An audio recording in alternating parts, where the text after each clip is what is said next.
Uno de los fundamentos de la obligación de los derechos humanos es precisamente los llamados de primera generación, derechos políticos y civiles. Hay elecciones en América Latina, hay elecciones en Colombia con el tema de la FARC incorporadas a la vida política, habrá elecciones en Brasil, elecciones en México, elecciones en Venezuela.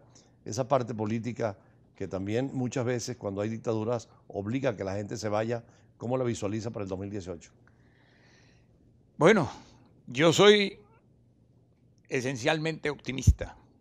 Yo pienso que cada día los derechos humanos, los líderes del mundo y las instituciones, las instituciones multilaterales, comenzando por la Organización de las Naciones Unidas, la Organización de Estados Americanos, etcétera, la Unión Europea, tienen que cada día abogar por la vigencia, por el ejercicio permanente de los derechos humanos. Fundamentalmente, pues, de los derechos, hay derechos que se han visto vulnerados en muchas partes del mundo, como son, bueno, comenzando por el principal derecho, que es el derecho a la vida, la libertad de expresión, el derecho propiamente dicho a la libertad, la igualdad, la justicia, el derecho al sufragio, tanto activo como pasivo, en todos los países. Yo pienso que tarde o temprano, y esto corroboraría o ayudaría a evitar los desplazamientos. A propósito, Hegel, el célebre filósofo Hegel, alemán, en lecciones sobre la filosofía de la historia universal decía que los desplazamientos son fluctuaciones, los desplazamientos de los pueblos son fluctuaciones románticas de los pueblos que luego se distribuyen como corrientes de agua. Y que ha sido permanentemente la historia. La historia. Y tenemos, por por ejemplo... eso un derecho humano fundamental es desplazarse donde uno quiera. Sí, el asilo y el refugio. Incluso hoy en día se habla de refugiados ambientales, climáticos. El tema de las condiciones de la naturaleza obliga a buscar mejores condiciones. Por supuesto, y después, como decía el propio Hegel, pues se distribuyen, decía él, como corrientes de agua. Un poco lo que ocurrió con el país más poderoso de la Tierra, los Estados Unidos, es hecho por inmigrantes, naturalmente. Que, por cierto, ahora con la política de Trump niega esa tradición de acogida que tenían los Estados Unidos porque quiere cerrar la frontera, el famoso muro de México.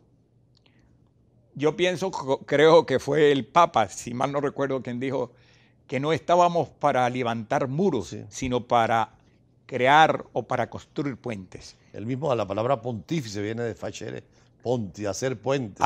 Y las iglesias, las religiones tratan precisamente de unir a los pueblos, ¿no? Bueno, hasta la Biblia dice, y porque tú fuiste extranjero, igualmente protege al extranjero que llegue a tus tierras.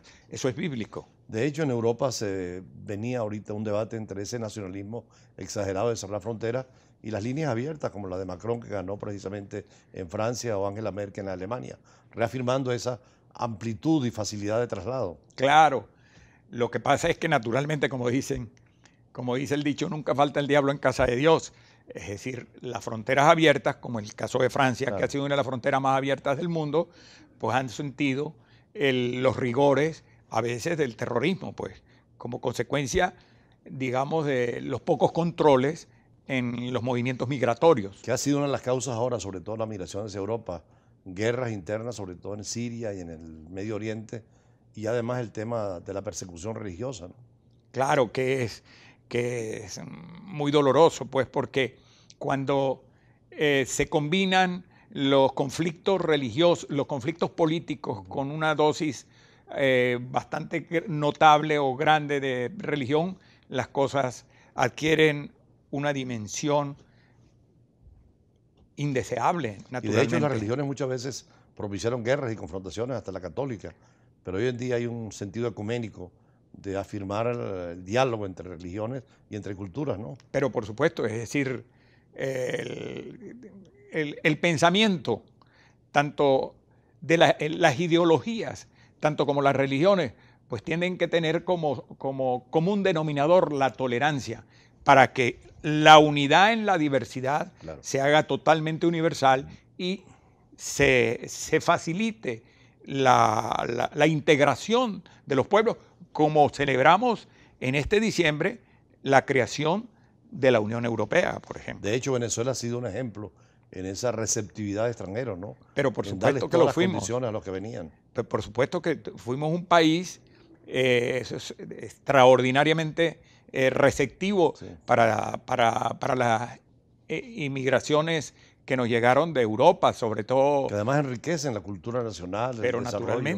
naturalmente. Ahora el- tenemos al revés una diáspora que se nos está yendo. Lamentablemente tenemos ya, según parece, más una diáspora que se aproxima como a los 2 millones de personas. Claro. Eso Otros, es claro, muy- son peores, como el caso de Siria, donde se habla de 4 millones que han salido, inclusive creando problemas inmensos, porque el Líbano, que tiene menos de 4 millones de habitantes, tiene ya la mitad, 2 millones de refugiados Dolorosamente, como en alguna oportunidad expresamos, Caín sigue matando a Abel. sirios. Sí, sí. Es Ahora, una ¿cómo cosa. llegar a esa sociedad igualitaria, justa, de convivencia? Bueno, mediante muchos elementos.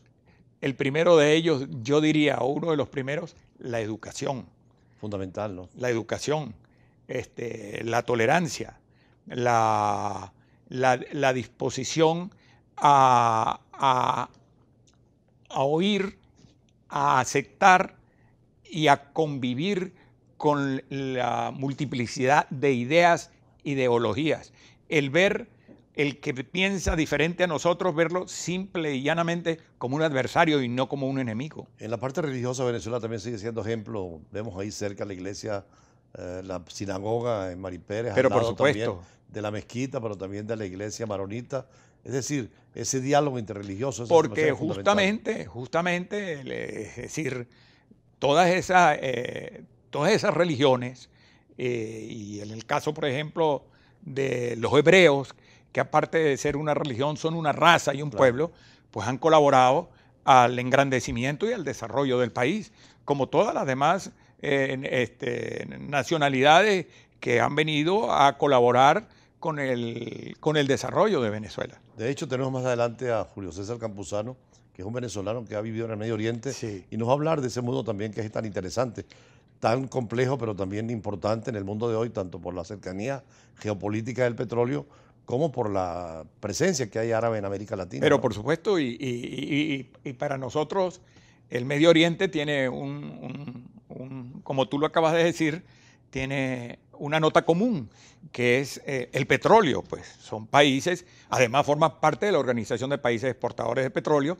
y tienen con nosotros, aparte de otros lazos culturales, pero fundamentalmente desde el punto de vista económico tenemos con ellos que somos igualmente un país productor de petróleo. Bueno, muchísimas gracias al doctor José Ugarte, profesor universitario, Muchas además gracias. constitucionalista, doctor en Derecho Constitucional.